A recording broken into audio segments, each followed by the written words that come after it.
그래도 뭐 선택과 집중을 잘 하셔서 2차가 공법에서 고득점을 맞는 거는 일반적으로 조금 쉽지는 않다고 그러는데 중개사법에서는 좀 고득점들을 많이 생각하시는 것 같고 공시세법에 대한 부분이 그게 의외로 발목을 잡는 경우가 가끔 있다고 그래요.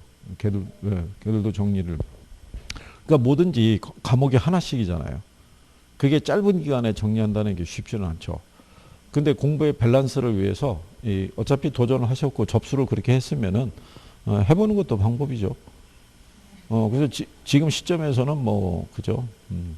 그래서 확실한 애들은 확실하게 다져놓고 나머지 이제 조금 여력이 있을 때 만약에 두 과목만 하게 되면은 이 밸런스가 깨질 수 있다고요. 루틴이 일주일에 이틀만 한다 이렇게 생각하면은 네, 그렇죠.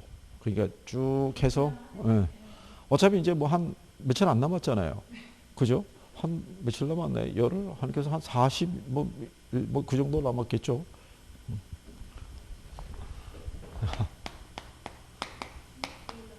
39일이요?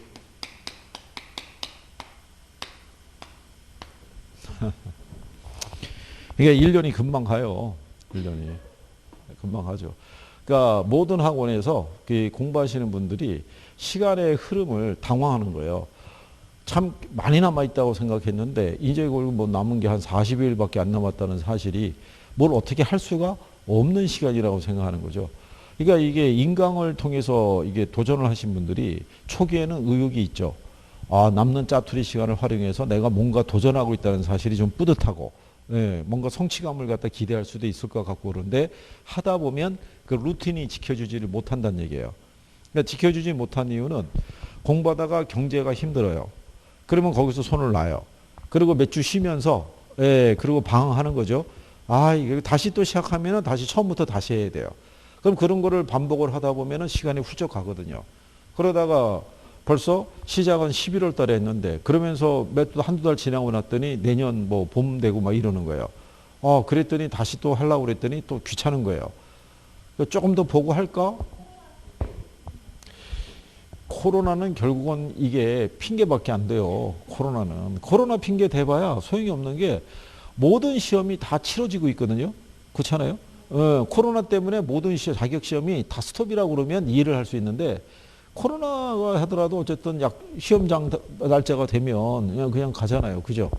거꾸로 그렇죠. 근데 물론 이제 어린 자녀가 있으면 아이들 케어도 해야 돼서 못 움직이는 경우도 있고요. 다양한 적인데, 근데 어쨌든 간에 시간은 간다는 얘기죠. 쭉쭉쭉 해서. 그래서 모르죠. 이번에 저기 대학 수능도 좀 쉽게 출제해 달라고 건의를 했대요. 근데 이제, 근데 생각해 보세요. 쉽게 출제해 달라고 그랬을 때, 그래요. 쉽게 출제해 드릴게요. 이러면 쉬움의 기준이 어디겠어요? 쉽지가 않잖아요. 그게 일단은 원칙대로 갑니다라고 얘기를 할 수밖에 없죠. 그럼 막상 이제 학생들이 들어가서 풀어보면 체감에 대한 난이도가 조금 편할 수는 있다 이런 얘기죠. 왜냐면 올해 이제 고3 수험생 같은 경우는 수업에 대한 부분에서 모의고사를 보거나 이런 여러 가지 면에서 좀 힘들었던 부분도 사실이고 그러다 보니까 그러니까는 이제 그런 부분이 존재하죠. 이게 대면하고 비대면의 차이가 커요. 그리고 사람이 심리적으로 집중력의 차이도 있을 수 있고. 그러니까 얘는 조금만 하시면 무난하게 될 수도 있는 거예요. 그리고 우리가 여기 이제 증권을 배우시는 이유는 증권에 가면요. 주택 저당 채권 유동화 제도라고 그러죠.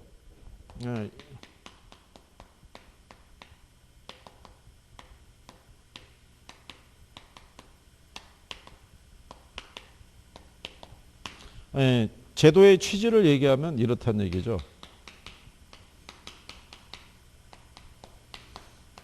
자금 수요자가 있고 금융기관이 있죠. 그죠? 일반적으로 이렇게 거래가 되면요. 자금 수요자가 소유한 요 주택 있죠. 요 주택을 담보로 금융기관에서 융자를 해주죠. 자, 융자를 해주고 이 주택에다가 뭐를 설정하냐면 저당권을 설정하는 걸로 통상 일반적인 거래가 이렇다는 얘기죠. 그런데 금융기관의 입장에서는 이 융자를 해주기 위해서 필요한 자금이 있죠. 이 자금을 이 고객들로부터 예금 등을 수신을 해서 이걸 빌려주는 건데 고객이 맡긴 예금은 이게 단기 자금이고요. 그 다음에 융자는 이건 장기로 이루어진다고요. 그러면 은행 입장에서 보면은 기간이 불일치되죠. 단기로 자금을 조달해서 장기로 융자했을 때 고객이 돈을 찾으러 오면은 줄 돈이 없잖아요. 그 은행 입장에서는 장기 대출을 꺼릴 수밖에 없죠. 예, 융자도 많이 풀어주기도 어렵고. 그러니까 이렇게 문제가 되니까 이거를 해소하기 위해서 여기 유동화 중개기간 또는 2차 대출기간이라고도 얘기를 하죠. 예, 얘가 생기면서 여기서 확보하고 있는 저당권 중에서 만기가 10년 이상의 저당권의 명칭을 저당채권이라고 그래요. 이 저당채권을 매매할 수 있다 그러면, 그러니까 얘를 얘한테 파는 것 있죠. 그걸 우리가 저당채권의 유동화라고 그래요. 그러면 이렇게 넘기면 현금이 들어올 거 아니에요. 그러면 은행 입장에서는 장기적인 대출이 가능하죠. 예, 그래서 이 제도가 필요한 거예요. 그렇죠? 예. 자, 그런데 여기서 이렇게 거래가 되는 게 몇 차 시장? 예, 그러니까 여기서는 주택을 담보로 대출이 이루어지거나 주택을 구입하기 위해서 필요한 자금이 있죠. 예, 이 대출이 일어나는 시장이 그게 1차 시장이에요. 근데 2차 시장에 보면은 우리나라 현재 2차 대출기관의 역할하는 게 주택금융공사예요. 근데 주택금융공사가 취급하는 대표적인 상품이 보금자리론이 있어요. 근데 이 보금자리론 대출은 주택금융공사가 자기네가 대출해 줄 수는 없어요. 얘네 대출 업무 능력이 없으니까 시중은행에다가 위탁 판매해요. 그러면 얘네가 보금자리론 대출을 해줄 거 아니에요. 그러면 거기에 필요한 자금은 얘가 줘야 돼요. 그러면 얘네는 그 자금을 어떻게 조달하냐면 여기서 사들인 저당 채권 있죠. 예, 그 저당 채권을 기초로 해서 뭐를 만드냐면 증권을 만든 거죠. 증권을 만들어서 누구에게? 투자자에게 판매하는 거죠. 이렇게 해서 조달한 자금을 일로 공급해 준 역할을 하는 거죠. 그래서 얘네 둘 사이에서 거래가 이루어지는 건 몇 차? 2차가 되고, 그래서 2차 시장은 주택 자금을 공급해 주는 역할을 하는 시장이죠. 이게. 그래서 이제 요 유동화라는 것이 이제 이런 취지 하에서 이제 만들어지게 된 것이고, 우리나라에서도 이 유동화 제도가 도입이 되면서 되고 주택금융공사가 설립이 되면서부터 장기 주택자금 대출이 필요한 거예요. 그리고 여기서도 발행을 할 때 이 발행 기초가 되는 저당 채권이 여기에 기초하잖아요. 그래서 보금자리론이 장기 원리금 균등분할 상환 방법이에요. 그렇게 해서 우리나라가 발행하는 이 MBS의 구조가 CMO라고요.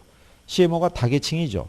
그러니까 장기로 된 구조가 있으면 걔를 쪼개가지고 단기, 중기, 장기로 채권의 만기를 조정해서 투자자에게 판매할 수 있다. 이런 얘기죠. 그래서 이렇게 구성이 되는 부분이다. 그래서 1차 시장하고 2차 시장 있죠. 예, 그 기본적인 성격 정도 예, 여러분들이 알아두시면 되겠고요. 그 다음에 이제 뒤로 보시게 되면은 주택저당증권이라고 나와 있죠. 얘들도 시험상에서 예, 가끔씩 이제 인용이 되는 거죠. 예, 여기 보면은 우리가 구별할 때 지분형 MBS가 있고요. 예, 채권형 MBS가 있고 그 다음에 혼합형 MBS가 있다라고 얘기한 거죠. 그래서 지분형 MBS의 대표적인 게 MPTS, MBB, 그 다음에 MPTB, 그 다음에 CMO. 얘네 기본적으로 출제할 때요. 기준이 이거죠. 요 저당 채권에 관한 소유권이 있죠. 하고 원리금 수취권이 있죠. 예, 이거를 누가 가지고 있느냐에 따른 구분이었어요. 원리금 수취권을 갖고 있는 애들이 조기상환 위험도 같이 부담해요. 조기상환 위험도. 그래서 심지어는 여기서 우리가 뭐라고 말씀드렸냐면 여기 S로 끝나는 애가 전부 다 투자자라고 그랬었죠. 그 다음에 여기 B로 해서 이렇게 두 개가 나온 애가 우리가 발행자라고 이렇게 얘기를 했었어요. 얘네가 혼합형이니까 소유권은 발행자가 갖고요. 원리금 수취권을 갖고 있는 애가 조기상환 위험도 부담하니까. 이렇게 해드려서 그래서 얘네가 혼합형이라고 말씀을 드린 거죠. 근데 시험에서는 MBB 있죠. 네, MBB에서 문제가 뭐라고 주냐면 MBB에 대한 소유권 있죠. 소유권을 투자자가 갖는다. 투자자가 갖지 않는다. 뭐 이렇게도 출제를 하는 거예요. 그러면 투자자가 나오면 틀리다고 생각할까요? 뒤를 안 보고.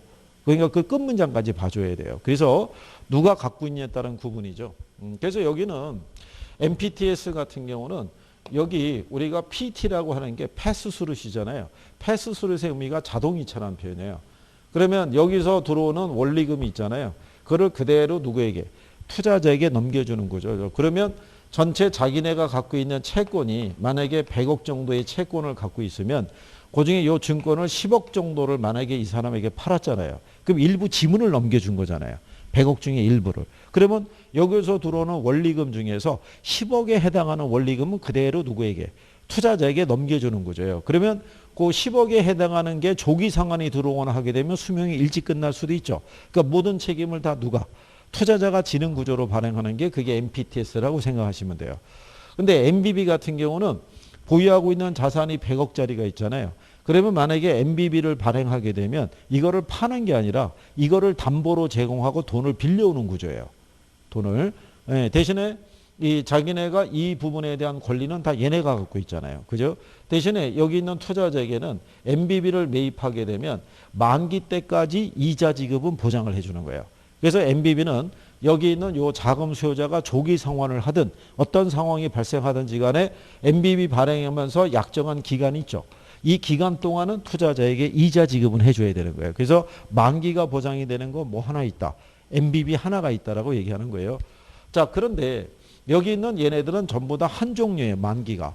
근데 만기가 한 종류다 보면 30년 만기 그러면 장기 투자자 말고는 투자할 사람이 없잖아요. 그래서 여기 있는 CMO라는 게 다계층이라고 그랬었죠.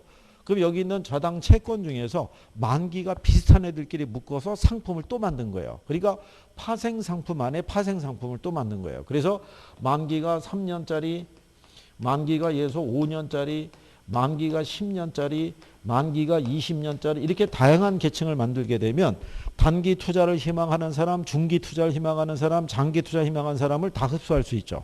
그래서 우리나라에서 발행되는 구조가 이거예요. 이거 한 종류로만. 그래서 이제 이런 기본적인 구조를 갖고 있다는 것을 알고 계시면 될 거예요. 그래서 기본적으로 요 내용 정도만 알고 계셔도 충분히 구별할 수 있고요. 이게 콜 방어에 대한 부분은 여기에서 MBB만 전부예요. 얘는 부분적인 콜 방어고. 그래서 이제 뭐 요 정도까지 아마 인용이 된 걸로 이제 기억을 하니까요. 그래서 이게 증권을 이렇게 생각하셔야 되죠. 증권이 어렵다고 그래서 증권을 통으로 버리면 안 돼요. 최소한 요 정도는 알아두셔야 돼요. 그래야지만 간단하게 문제가 나오면 답을 맞출 수 있는 거예요. 우리가 어차피 40문제 중에서 계산 9개 빼면 31개 남아요. 이 중에서 한 4문제 정도는 이론적으로 힘들 수도 있어요. 처음 본 애가 나올 수도 있고 그거 빼도 한 27개 나와요. 이 정도는 우리가 승부 걸어볼 수 있어요. 네, 그래서 그리고 이 중에서 한 15개 정도는 쉽게 접근이 될 거예요. 그죠? 그러니까 나머지가 한 12개를 누가 공부를 조금 더 충실히 했느냐 그 차이점이라고 생각하시면 되고 그 다음에 실수와 착각이 있죠. 예, 그것만 줄일 수 있으면 예, 그러면은 원하는 점수를 맞아갈 수 있을 거예요. 그죠? 만점에 도전하는 건 아니니까 차분하게 그게 보시면은 무난하게 갈 수 있을 거라고 생각하죠. 네. 자, 그 다음에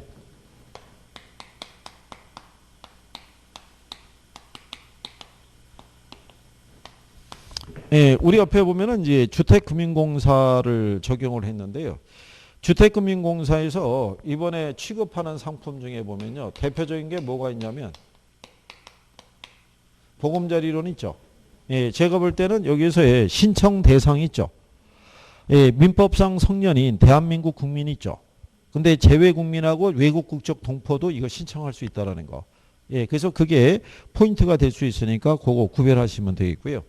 그리고 요즘은 보금자리론 대출 있죠.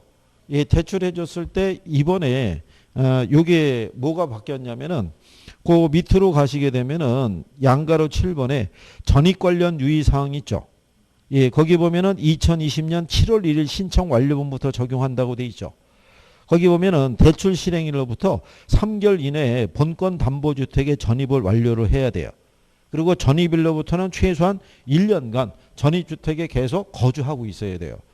그게 만약에 조사 결과 이거 어긋나면은 이 대출금을 회수하도록 돼 있어요. 근데 이전에는 이게 없었다고요. 그런데 이게 문제가 뭐냐면 주택을 구입했다가 보금자리론 대출을 받고 난 다음에 그 주택을 전세를 주고 그 차익을 가지고 또 다른 곳에 또 투자해서 이렇게 여러 개의 갭 투자나 이런 거 하는 거를 막아버리는 거예요. 이게 그래서 그게 바뀌었다는 거, 그거는 하나 기억을 해두시면 되겠고요. 그래서 보금자리 신청할 때 이 외국 국적 동포도 어떻게 돼요? 포함이 된다는 거. 그 다음에 전입신고 있죠. 몇 개월 이내? 예, 3개월 이내에 전입이 돼야 되고 전입한 날로부터 실거주 있죠. 1년 이상 실거주하고 있어야 된다는 거. 그 다음에 보금자리론 조기 상환할 수 있다 없다. 보금자리론. 네, 조기 상환할 수 있어요. 조기 상환하면 수수료 내야 돼요. 그죠? 그 다음에 이번에 바뀐 게 주택연금 있죠. 예, 주택연금에 보게 되면은 가입 연령이 55세예요. 그죠? 예, 근데 이것도 부부 중 한 명이 있죠. 예, 그 다음에 대한민국 국민이어야 돼요. 이것도 부부 중 한 명이. 그죠? 이게 이번에 바뀐 거죠. 그리고 주택연금도 조기 상환할 수 있다 없다. 조기 상환 돼요. 대신에 얘는 조기 상환 수수료는 안 물어요. 예, 그 차이점이 있다는 거. 그러니까 둘 다 뭐가 가능하다. 예, 조기 상환이 얘도 돼요. 근데 조기 상환에 따른 수수료 있죠. 얘는 물어야 되지만 얘는 조기 상환 수수료를 안 물어도 된다는 거. 그리고 현실적으로는요. 보금자리론 말고요. 그 디딤돌 대출이라든가 적격 대출 있죠. 예, 얘들도 시장에서는 많이 운영을 해요. 근데 얘네도 신청 요건이라는 게 조금씩 차이는 있거든요. 근데 아직은 디딤돌이라든가 적격 대출까지 문제가 언급이 된 적은 없어요. 다만, 예, 그래서 이제 혹시 몰라서, 예, 거기에다가 이제 우리가 대상주택 뭐 이런 거를 적용을 했죠. 왜냐하면 대출에 따른 이게 대출 기준이 조금 완화되어 있기 때문에 사람들이 실질적으로 이쪽 대출을 선호하는 경우가 있어요. 그래서 하다못해 요즘은 시중대출도 고소득자들은 많이 받을 수 있어서 그것도 지금 통제한 거잖아요. 그거 받아갖고 주택 어떤 이런 데 쓸까봐. 그래서 자금에 대한 부분을 많이 규제하고 있다. 뭐 이렇게 보시면 되겠고. 그래서 뒤에 연금에 대한 부분에 있을 때는 어쨌든 간에 올해 이게 바뀐 부분에 대해서는 정리를 할 수 있으시면 되겠고. 그리고 우리나라에서는 현재 농지연금은 취급하고 있다는 거. 예, 그래서 뭐 그런 정도 알아두시면 될 거예요. 여기 주택금융공사의 이쪽에 대해서는 나온 지가 조금 됐어요. 나온 지가 됐는데 이번에 어쨌든 수정된 애들이 있으니까 그 정도까지는 알아두시고 들어가는 게 그러니까 단독적인 문제로 나오기보다는 지문 정도로 우리나라의 주택금융제도에 관한 설명이다. 이렇게 할 때 지문 정도로 활용할 수는 있을 거예요. 그죠? 그래서 그 정도는 정리해 두시는 게 필요할 것이다.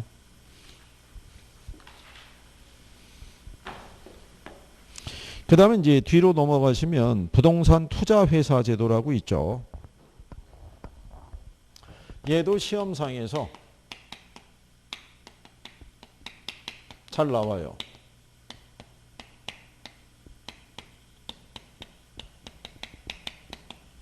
제가 이쪽에 금융 쪽에 강의할 때 여러분들에게 이제 특히 강조해야 되는 게 뭐냐면 저기 있는 주택자당 채권 유동화제도 있죠. 예, 제 하나, 리치 하나. 그러면 제가 부채금융의 대표적인 거예요. 얘가 지분금융의 대표적인 거예요. 그 다음에 자, 이런 얘기잖아요. 주택 소비금융이 있고요. 주택 개발금융이 있잖아요. 개발금융의 대표적인 게 PF예요. 그러니까 얘는 따로 나오는 거예요. 그 다음에 소비금융의 대표적인 게 저당대부예요. 그럼 우리가 대출을 받으면 고정금리 또는 변동금리로 대출을 받을 수 있고 대출을 받았으면 상환해야 될 거 아니에요. 그때 원금 균등이냐 원리금 균등이냐 점증이냐 있죠. 예. 그래서 그 네 가지가 기본이에요. 이론을 물어볼 때. 그 다음에 이론을 물어볼 때 하나 더 들어오는 게 주택금융제도. 현재 우리나라에서. 그러면 제도가 이렇게 바뀌는 애들이 있을 거 아니에요. 그런 애들을 활용할 수 있다는 얘기예요. 그래서 주택금융공사의 보금자리론과 주택연금 알아야 되고요. 예, 그 다음에 주택도시기금 있죠. 예, 걔들도 기본적인 성격은 알아야 된다는 얘기예요. 그 정도 알아서 대비하게 되면 어느 정도는 이론적으로 나오는 부분은 접근이 가능하고요. 계산 문제가 나오는 건 딱 두 가지 패턴이에요. 융자 금액이죠. 예, 그래서 DTI라든가 LTV 적용해서 융자 얼마를 받을 수 있느냐. 그거 아니면 원금하고 원리금에 대한 상환 금액이 있죠. 예, 그거 구하는 것들이 가장 보편적인 계산 문제의 논리예요. 그러니까 계산을 빼더라도 이론에 대한 거는 어느 정도는 한 5문제 나오면 한 3개는 맞출 수 있지 않을까. 뭐 이렇게 생각하는 거죠.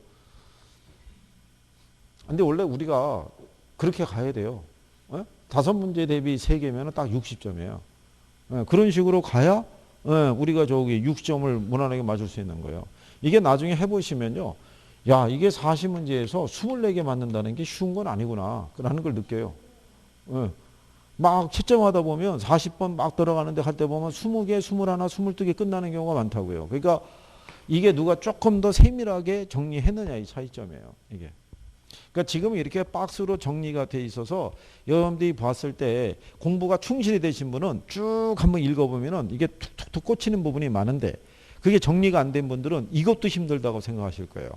그죠? 그러니까 그러면 일단 선생님이 여기다 이렇게 쭉 설명한 애들은 기본적으로 다 알아야 되는 거예요. 알고 들어가셔야 되는 거죠. 자, 우리가 이제 리츠라는 거는 지분형 간접 투자 방식이라고 얘기했어요. 그죠? 그리고 회사의 형태를 보면은 자기 관리가 있고 위탁 관리가 있고 기업 구조적 부동산 투자회사가 있죠. 이 중에 얘만 주식회사예요. 그래서 얘만 실체가 있는 회사예요. 그러니까 얘네는 자산의 투자 운용이 있죠.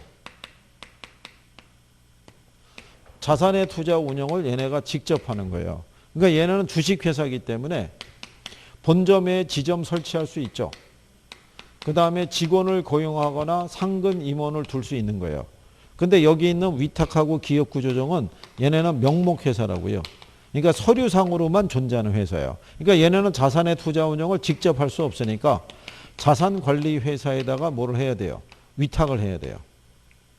그렇죠? 그러니까 얘네는 명목회사이기 때문에 얘는 본점에 지점 설치할 수 있다 없다? 없고 직원을 고용하거나 상근 임원을 둘 수 없어요.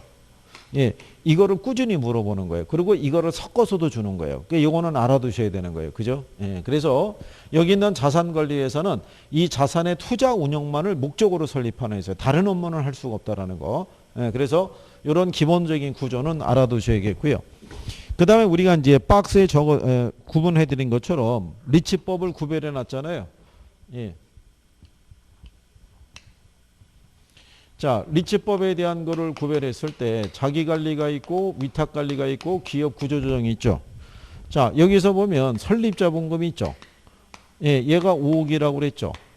3억이라고 그랬잖아요. 이거 시험에 많이 나온 거예요. 설립자본금. 그 다음에 최저자본금은 한 번 정도 인용이 됐어요. 70억, 50억, 50억. 그 다음에 주식 공모 있죠. 예, 공개 모집할 때 30% 조건이에요. 100분의 30 있죠. 예, 그거는 예, 투자자로부터 공개 모집해야 되는데 얘는 이걸 적용 안 받는다고 그랬죠. 얘는 뭐도 가능하다. 3호도 가능하다라고 얘기하는 거예요. 3호가 가능하다는 얘기는 소수의 기관 투자자로부터 투자를 유치해서 설립할 수도 있다. 이런 얘기예요. 그죠? 그 다음에 얘는 주식 분산 있죠. 주식 분산이라는 건 1인당 주식 소유한도 얘기해요. 얘는 100분의 얼마? 50. 근데 얘는 역시 그 조항을 적용받지 않는다고 얘기했어요. 그 다음에 처분 제한이 있죠. 자, 국내 부동산은 몇 년 이내에 처분하면 안 돼요. 1년. 국외 해외 부동산이 있죠.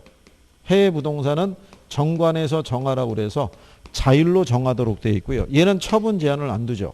구조조정을 지원을 해주기 때문에. 그 다음에 자산 구성이 있죠. 매 분기말 현재 총 자산의 100분의 80 이상이 있죠. 이거를 부동산 관련 유가증권이 현금으로 되어 있어야 되고요. 이 중에 몇 프로 이상? 70% 이상이 부동산이어야 된다는 조건이에요. 근데 얘는 이 조항을 적용받지 않는 거. 그래서 이게 기업구조정 부동산 투자회사에게만 적용되는 특례사항이라는 거. 그 다음에 이제 우리가 차입 및 사채라는 게 있다고 그랬어요. 부동산 투자회사는 차입 및 사채를 할 수 있다 없다? 할 수 있어요. 예, 다 차입 및 사채를 할 수 있다는 거.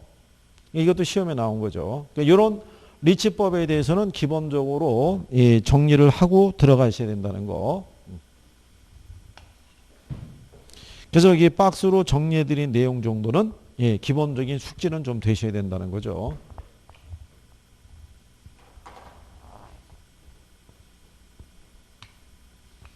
그래서 예전에 비해서는 조금 더 내는 범위가 조금씩 늘어나는 거예요. 이게. 그래서 작년 같은 경우에는 내부 통제 기준이 있죠. 그런 것까지도 출제를 했으니까. 근데 그거는 누가 이 제도를 이해를 하고 있느냐를 물어본 거예요. 내부 통제 기준을 줘야 되는 건 자기 관리하고 여기 있는 자산 관리 회사밖에 안 돼요.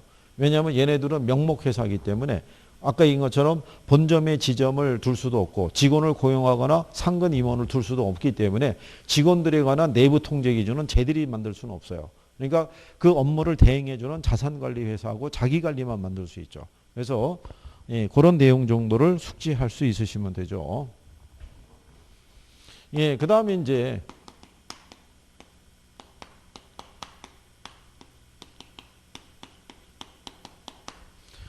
프로젝트 금융이라고 그랬을 때요. 프로젝트 금융에 대한 부분은요. 제목의 기초에서 얘는 요 프로젝트의 기초에서 뭐를 융통하는 방식이다. 자금을 융통하는 방식이라고 얘기했죠. 그래서 여기 보면 프로젝트 사업주가 있고요.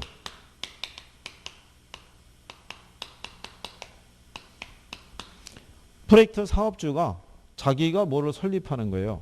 프로젝트 회사를 설립하고 자기가 가지고 있는 사업권 있죠. 이 사업권을 누구에게 넘겨주는 거예요. 프로젝트 회사로. 그럼 왜 그러냐면 프로젝트 사업주의 신용 있죠. 신용이 여의치가 않을 수도 있고 프로젝트 사업주가 이미 여러 군데 개발 사업에 투자 운영할 수도 있잖아요. 근데 추가로 이 프로젝트를 추진하려고 그러면 자금이 또 필요하잖아요. 그러면 부채 비율이 급격히 높아질 수도 있고 그러면 자금에 대한 회전에 여러 가지 어려움이 있다 보니까 그래서 그 사업권을 넘겨주고 별도의 프로젝트 회사를 설립해요. 그래서 얘가 설립이 되면은 프로젝트 사업주하고요. 프로젝트 회사하고는 법적으로나 경제적으로나 신용이 분리되는 현상이 나오는 거예요. 그죠? 그래서 거기 프로젝트 파이낸싱의 특징 중에 하나가 신용이 분리되어 있다고 얘기하죠. 그러면 만약에 이 프로젝트를 진행할 때 필요한 자금이 500억이라고 이렇게 볼 수 있을 거 아니에요? 그러면 투자자들은 뭐를 보고 여기다가 투자하겠냐는 거죠. 그죠? 근데 여기 투자자라고 그랬지만 이 투자자 안에는 돈을 대출해 주는 사람도 있고 아니면 말 그대로 투자를 들어가는 사람도 있을 수 있어요, 없어요? 있을 수 있다는 얘기죠. 그러면 이 사람들이 여기다 투자할 때는 이 회사를 보고 투자하는 게 아니라 여기서 나오는 이 프로젝트에서 발생하는 현금 흐름이 있죠. 이거를 보고 투자 들어가는 거예요. 그러니까 얘가 현금 흐름에 기초한 여신이라는 거는 현금 흐름을 담보로 해서 돈을 빌려오는 거예요. 그죠? 그러니까 이 현금 흐름은 별도로 관리할 필요가 있으니까 그때 설정이 되는 게 뭐? 그게 에스크로 계정이라고 얘기하는 거예요. 그죠? 그래서 여기서 사업이 잘못되더라도 일로 추심이 안 들어가니까 우리가 비소구 금융이라고 얘기한 거죠. 그죠? 여기서 대출받은 거는 여기에는 프로젝트 사업주의 대차 재표는 안 나타나니까 부의 금융 효과라고 얘기를 했고요. 그 다음에 투자자들이 대출을 하는 방식으로 들어가느냐 투자하는 방식으로 들어가느냐에 따라서 투자자가 부담하는 위험을 어떻게 해야 돼요? 배분할 수 있다는 게 이게 이제 부동산 투자의 특징이에요. 프로젝트 파이낸싱에. 그럼 프로젝트 파이낸싱의 장점이 있죠. 장점 뭐냐면 사업주 있죠. 사업주의 신용하고는 무관한 거예요. 사업주의 신용이 낮더라도 프로젝트 자체의 수익성이 괜찮으면 자금을 조달할 수 있는 기법이라는 거죠. 근데 단점은 금융비용이 비싸요. 여기서 대출이 들어갈 때 이게 사업기간이 장기고 대출 규모도 막대하다고요. 그러니까 리스크가 좀 커요. 그러니까 금융비용의 부담은 좀 큰 편이에요. 그래서 일단 이런 식으로 운영이 되는 게 프로젝트 금융이라는 거. 그래서 얘가 시험상에 에스크로 계정을 물어볼 수밖에 없는 이유가 뭐냐면 이 프로젝트 금융이라는 게 결국은 현금 흐름을 담보로 자금을 조달하는 거예요.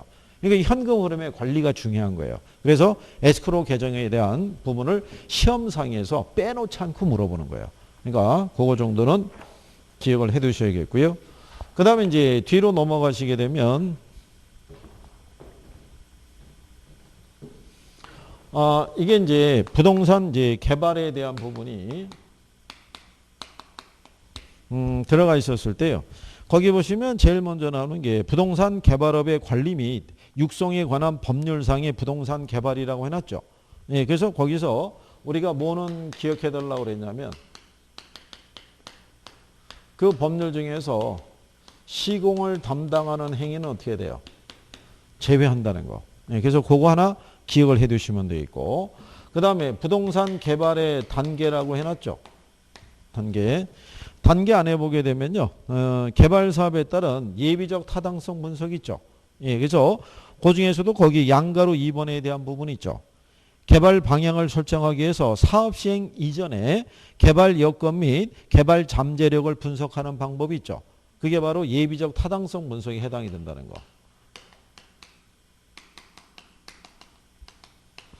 이 우리가 줄여서 예타라고도 얘기하는데요. 이거는 공영개발이 됐든 민간개발이 됐든 간에 이건 다 해야 돼요. 이거는. 그래서 예비적 타당성 분석에 관한 용어 정도는 알아두시라는 거. 그 다음에 그 밑에 있는 타당성 분석 단계에서 보면 이 타당성 분석의 결과는 모든 개발업자에게 동일하게 적용되지는 않는다는 거. 그 정도. 마케팅은 개발 사업 초기에 이루어지는 게 일반적이라는 거. 예, 뭐 그런 정도 알아두시면 되겠고요.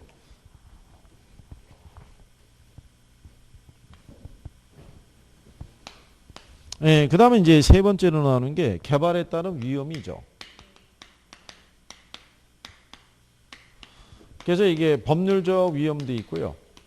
예, 그 다음에 시장 위험도 있고, 그 다음에 무슨 위험? 예, 법률적 위험은 각종 인허가에 관련된 거라고 그랬죠. 그래서 이거는 행정관청하고의 연관성이 있는 내용이다라고 얘기를 했고요. 이거는 갑작스러운 경기가 뭐가 돼서 침체가 돼서 수익성이 악화되는 것을 얘기할 수 있죠. 자, 이거는 예상치 못한 공사 기간의 연장이 있죠. 예, 연장으로 인해서 추가적인 비용 부담이 발생하는 걸 얘기하죠. 그 다음에 여러분 시험에는 사업위험이라는 것도 출제한 적이 있어요. 그러니까 사업위험이라는 거는 매장 문화재가 출토되는 경우 있죠. 예, 그런 걸 우리가 사업위험이라고 그래요. 왜냐하면 투자론에서 보면 사업위험을 겪지 않으려고 하면 사업 안 하면 되죠. 마찬가지예요. 땅 안 파면 돼요.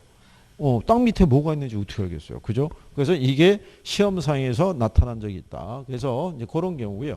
그 다음에 재건축 사업에 사업성에 영향을 줄 수 있는 부분이 있죠. 긍정적, 부정적 영향을 주는 거는 그거는 우리가 거의 상식적으로 접근이 가능하기 때문에 그래서 그 부분은 우리가 이제 간단하게 뺐으니까 그렇게 생각하시면 될 것 같고요. 그래서 위험의 종류 정도는 지문이나 뭐 이런 걸로 언제든지 활용할 수 있으니까 그렇게 구별하시면 되겠고, 그 다음에 이제 그 밑에 가면 민간 개발 방식이라고 있어요. 그죠?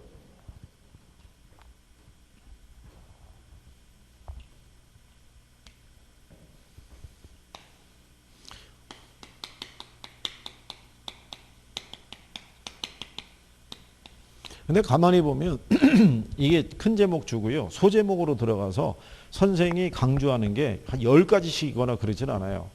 많아봐야 한 4-5가지 또 해놓고 그거 정도는 정리를 해두시면 된다라고 얘기를 해줘요. 그러니까 압축을 시켜주는 거잖아요. 그거는 알고 들어가야 된다. 그렇잖아요. 그러면 근데 왜냐하면 시험상에서 인용할 수 있는 범주가 어느 정도는 잘라져 있다고요. 여기를 조금 더 벗어나게끔 주면 이건 틀리란 얘기고, 이 안에 들어가서 문제가 주어지는 게 거의 60%는 기본적인 내용에서 주는 거예요. 근데 그거는 기본적으로 알고 들어가야 되는 거죠. 여러분들이 처음 본 용어가 나오면은 맞출 수가 없죠. 그죠?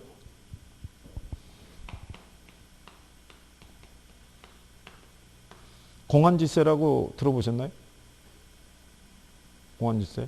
현재 우리나라에서 시행이 되고 있다, 안 되고 있다? 네, 이건 안 되고 있는 거예요. 근데 공안지가 뭐냐면 왜 휴안지 있었죠? 유휴지 있죠? 거기 가면은 공안지라고 있다고요. 예, 예. 예전에 공안지세라고 있었어요. 그러니까 놀고 있는 땅이 있죠, 도심에.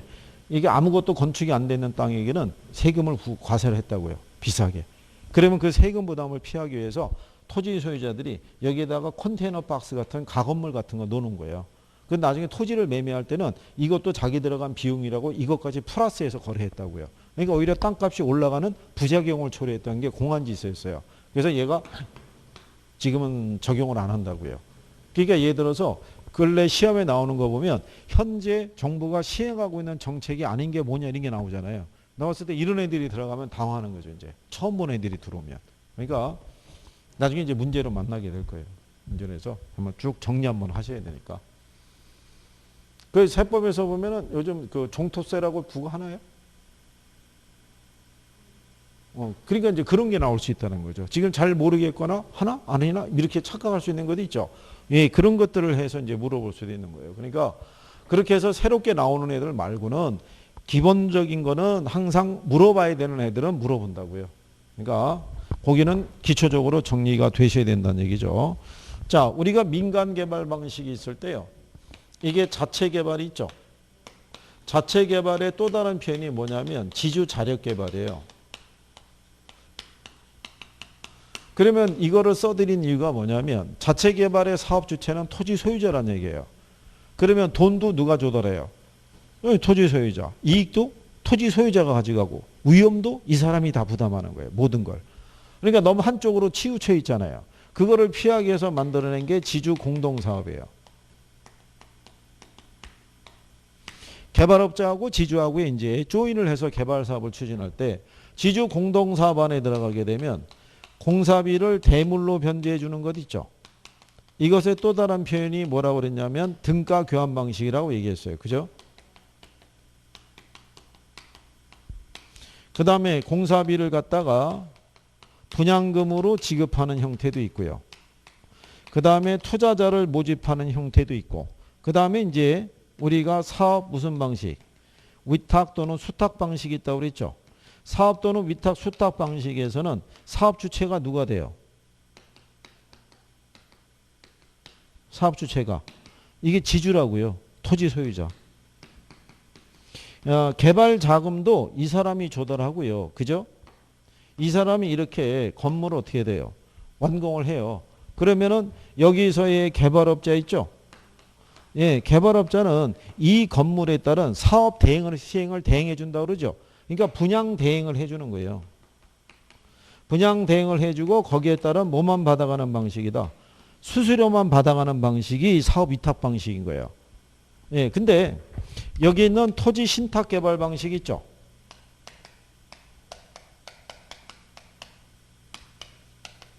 여기는 사업 주체가 누가 되냐면 신탁회사가 되는 거죠. 그러니까 여기에 위탁자가 지주가 되고요. 그 다음에 수탁자가 누가 되는 거예요. 이게 신탁사가 되는 거죠. 그러면 이 토지에 따른 소유권이 있죠. 예, 소유권이 누구의 명의로? 신탁사 명의로 넘어가는 게 신탁 계약이 되면은 소유권이 이전이 되는 거죠. 그죠? 그러면 얘 책임하에서 완성을 하고 위탁자 또는 위탁자가 지정하는 수익자에게 그 수익을 교부해 주는 방식이 토지 신탁 방식이에요. 그래서 소유권이 이전되는 거는 얘 하나밖에 없어요. 그죠? 그 다음에 이 컨소시엄 구성 방식이라고 있죠. 이거는 대규모 개발 사업이 있죠.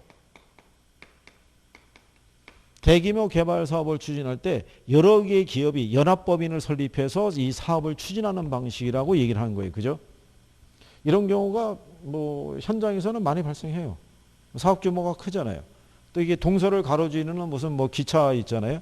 뭐 이런 거 만들려고 그러면 사업비가 장난이 아니잖아요. 그거를 혼자 할 수는 없죠. 그러니까 여러 개의 기업이 연합법인을 설립해서 추진하는 거를 컨소시엄 구성 방식이라고 얘기하죠. 그래서 민간 개발 방식에서는요, 일단 얘하고를 포인트로 해서 가끔 지문으로 쓰는 게 등가 교환 방식, 그 다음에 컨소시엄 구성 방식도 활용을 해요. 그러니까 용어에 대한 이해 정도만 해주시게 되면은 무난하게 답을 찾을 수 있을 거라고 추정하죠. 예? 아니, 뭐 생각하시면 되냐면 일단 이렇게 생각해 보세요. 신탁이죠. 신탁. 여기 얘네들은 위탁 또는 수탁이라고 돼 있잖아요. 그죠? 신탁에 대한 부분은 소유 권리가 이전이 되는 거라고 생각하세요. 신탁이라는 건. 그래서 작년 시험에도 관리 신탁을 물어봤잖아요. 이게 신탁에 대한 게 관리 신탁이 있고요. 처분 신탁이 있고 담보 신탁이 있고 개발 신탁이 있거든요. 공통점이 소유권이 이전되는 거예요. 누구의 명의로? 신탁사의 명의로 이전이 되는 거예요. 그래서 우리가 왜 관리에 가게 되면 신탁 관리라고 있다고요. 그죠? 그러면은 관리회사가 관리하는 중에 발생하는 책임 있죠. 그걸 다 관리회사가 져야 돼요. 신탁관리는 소유권이 자기 명의로 넘어가 있거든요. 그러니까 자기 책임하에 관리해야 되는 거예요. 이것도 마찬가지인 거예요. 그러니까 이걸 왜 꾸준히 내냐면 지금 말씀하신 것처럼 위탁, 수탁, 신탁이잖아요. 다 탁이 들어가 있잖아요. 그러니까 뉘앙스가 비슷한 것 같은 거예요. 근데 신탁이잖아요. 그죠? 예. 요 신이 들어간다는 얘기는 소유권이 뭐 한다는 거예요? 이전하는 방식은 얘 하나밖에 없는 거예요. 소유권 이전되는 거. 그러면 얘는 소유권이 이전되는 방식이 아니잖아요. 얘만 이전하잖아요. 그래서 시험에 그렇게 나온 거예요. 얘하고 얘하고의 공통점은 형식의 차이가 있으나 소유권을 이전하고 이렇게 나간 거예요. 그럼 틀리다고요. 소유권이 이전되는 방식은 뭐 하나밖에 없다. 토지 신탁 있죠. 신탁세에게 주는 것밖에 없어요. 그러니까 그거를 각인하시는 게 필요하죠. 그걸.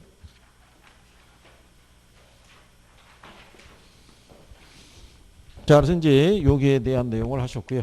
예, 또 잠깐 쉬었다가 이어서 해보시죠.